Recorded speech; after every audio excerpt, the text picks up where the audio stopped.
Bismillahirrahmanirrahim. Renungan tentang arti kesuksesan. Setiap orang mendambakan keberhasilan dalam hidupnya.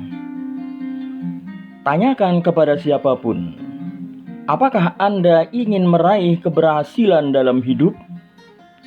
Kita akan mendapatkan jawaban positif, ya. Dan tanyakan kepada orang tua manapun, apakah Anda menginginkan anak-anak Anda kelak menjadi orang-orang sukses? Kita pun akan mendapatkan jawaban yang sama, ya. Tapi jika kita tanyakan kepada mereka, apa ukuran keberhasilan itu? Maka kita akan mendapatkan jawaban yang beragam. Karena ketidaksamaan antara satu orang dengan yang lainnya dalam mengukur keberhasilan. Kebanyakan orang mengukur keberhasilan dari banyaknya harta. Kalau memang demikian, mengapa banyak miliarder atau orang-orang kaya kelas dunia seperti Scott Young, Adolph Merker, Otto Basham, Xiu Ming, Jesse Livermore, Steve Bank, dan lain-lain mati bunuh diri? Mengapa pula di negara-negara yang makmur secara ekonomi, seperti Amerika Serikat, negara-negara Eropa, Jepang, dan Korea Selatan, tingkat kematian akibat bunuh diri tetap tinggi di sana? Ternyata keberhasilan mereka hanyalah keberhasilan semu. Keberhasilan yang menyebabkan jiwa mereka menjadi resah, gelisah, dan merana. Lalu apa ukuran keberhasilan itu sebenarnya? Jawabannya antara lain dapat kita temukan di dalam kitab Nasaihul Ibad halaman 9.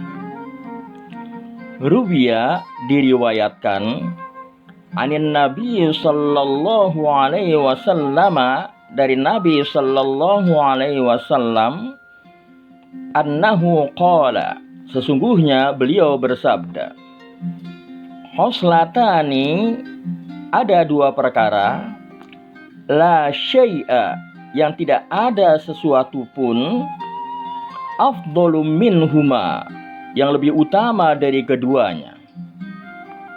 Al-imanu billah, yaitu iman kepada Allah, wan naf'u lil muslimin, dan bermanfaat bagi sesama muslim. Bil maqali, baik dengan ucapan, au bil jahi, atau dengan kekuasaan, au bil mali, atau dengan harta, au bil badani, atau dengan badan. Qala Rasulullah sallallahu alaihi wasallam, Rasulullah sallallahu alaihi wasallam bersabda, man asbaha, barang siapa di pagi hari, la yanwil zulma, tidak berniat menganiaya, ala ahadin, terhadap seseorang, ghufira lahu ma jana, maka akan diampuni dosa-dosanya yang telah lalu. Waman asbaha, dan barang siapa pada waktu pagi hari, yanwi, berniat, nusratal mazlumi, memberikan pertolongan kepada orang yang dianiaya, wa qadha'i hajatil muslimi, atau memenuhi hajat orang Islam, kanat lahu, maka baginya ka'ajri hajjatin mabrura, seperti pahala haji yang mabrur. Wa qala alaihi salam, dan Nabi sallallahu alaihi wasallam bersabda, ahabbul ibadi ilallahi ta'ala, hamba yang paling dicintai Allah Ta'ala, anfa'un nasi, adalah orang yang paling bermanfaat, linnasi, bagi orang lain. Jelaslah Kesuksesan adalah ketika iman menjiwai hidup seseorang dan keberadaannya di tengah-tengah masyarakat mendatangkan manfaat bagi sesama, baik dengan ilmunya, dengan hartanya, dengan pangkat dan jabatannya, atau dengan tenaganya. Tidak merugikan, apalagi mencelakakan orang lain. Ketika iman menjiwai hidup seseorang, maka kesadarannya akan bangkit. Manusia mempunyai dua kesadaran fitri, yaitu kesadaran ilahiyah dan kesadaran insaniyah.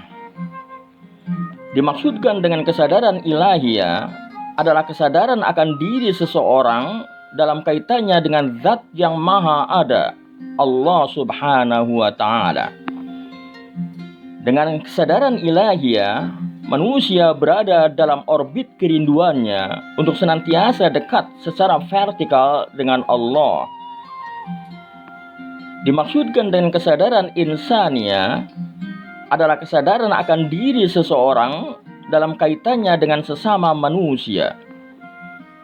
Dengan kesadaran insaniyah, manusia berada dalam orbit kerinduannya untuk senantiasa dekat secara horizontal dengan sesamanya. Ketika iman hidup di hati seorang mukmin, maka hatinya akan selalu terdorong untuk beramal soleh. Baik kesolehan yang menyangkut hubungannya dengan Allah, maupun kesolehan sosial yang menyangkut hubungannya dengan sesama.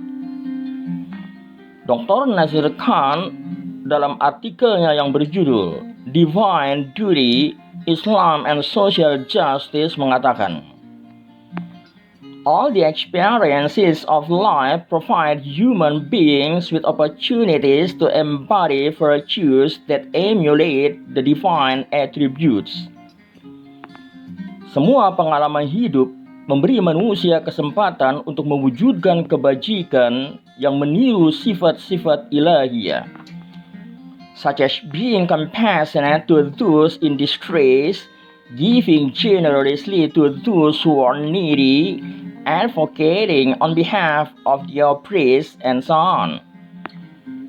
Seperti bebelas kasih kepada mereka yang dalam kesusahan, memberi dengan murah hati kepada mereka yang membutuhkan, mengadvokasi atas nama yang tertindas, dan lain sebagainya. Belief in God's divine justice is thus directly linked to one's commitment to strive for justice and to avoid any form of oppression towards anyone in one's personal life.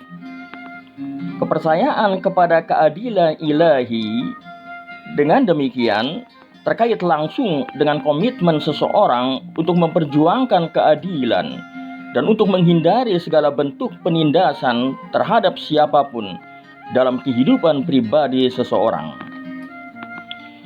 Keberadaan seorang mukmin di tengah masyarakat mendatangkan rasa aman bagi orang lain, baik orang lain itu muslim atau non-muslim. Rasulullah Shallallahu Alaihi Wasallam bersabda, al-mu'minu man aminahun nasu ala dimaihim wa amwalihim. Seorang mukmin sejati adalah orang yang orang lain merasa aman atas darah dan harta mereka dari dirinya. Jadi kesuksesan adalah dekatnya hubungan seseorang kepada Allah subhanahu wa ta'ala. Dan kedekatan kepada Allah disertai pula dengan kesediaannya untuk mendekati sesama. Orang-orang sukses adalah para pecinta Allah. Dan cinta Allah mereka raih dengan kesediaan mereka untuk menyintai sesama. Mereka tidak pernah tinggal diam melihat saudara-saudaranya berbalut duka karena kebodohan, kemiskinan, atau kekerasan. Mereka dengan ilmunya, dengan hartanya, dengan pangkat dan jabatannya, atau dengan tenaganya, baik secara sendiri-sendiri atau bersama-sama, terjun ke medan laga untuk memberikan pelayanan kepada sesama. Pelayanan di bidang keagamaan, pelayanan di bidang pendidikan, pelayanan di bidang kesehatan, pelayanan di bidang penyediaan lapangan kerja dan usaha, pelayanan di bidang keamanan, kebersihan, dan lain-lain, sesuai dengan kapasitasnya masing-masing, sebagai perwujudan dari pengabdian mereka kepada Allah Subhanahu wa Ta'ala. Itulah kesuksesan. Wallahu a'lam bishawab.